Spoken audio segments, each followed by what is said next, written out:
Buenos días, Samir Amin. Es un placer que esté usted en Barcelona con la Fundación Paradiaca, con nosotros. Y hay muchas cosas que queríamos saber, pero una de las cuestiones que me parece importante empezar la entrevista es con su defensa del socialismo. Porque una de las cosas que me ha gustado leer de usted es que dice, bueno, igual que el del capitalismo no se le llama postfeudalismo, ¿por qué al postcapitalismo? Porque a lo que viene después del capitalismo hay personas que se empeñan en llamarlo postcapitalismo, porque no lo llaman directamente socialismo. Entonces, ¿usted nos lo puede explicar mejor?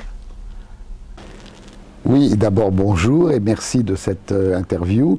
Je l'apprécie beaucoup. Merci beaucoup, Angels. Bien, il faut appeler les choses par leur nom. Post-capitaliste, ça veut dire à peu près n'importe quoi. Un régime, un système post-capitaliste, on peut l'imaginer également comme un système encore pire que le capitalisme. Nous voulons un post-capitalisme meilleur que le capitalisme. Et je ne vois pas d'autre nom à lui donner que le nom historique qui lui a été donné, c'est-à-dire socialisme. Pourquoi le socialisme est sans alternative? Madame Thatcher disait du capitalisme « There is no alternatives ». Il n'y a pas d'alternative autre que le capitalisme. Moi je dis il n'y a pas d'autre alternative que le socialisme. C'est socialisme ou barbarie, comme le disait Rosa Luxembourg il y a un siècle maintenant. Pourquoi le socialisme? Parce que nous sommes parvenus à un stade dans le développement du capitalisme où une poignée de monopoles, appelons-les oligopoles si vous voulez, une poignée de grands groupes financiers, industriels, intégrés, contrôlent à peu près toutes les décisions fondamentales. Il n'y a pas de possibilité de penser un système post-capitaliste meilleur sans abolir la propriété privée de ces grands groupes qui contrôlent 90% de la décision économique, sociale et politique à l'échelle mondiale, partout dans le monde. Il n'y a pas d'autre alternative que d'exproprier cette propriété privée qui est un bien commun après tout.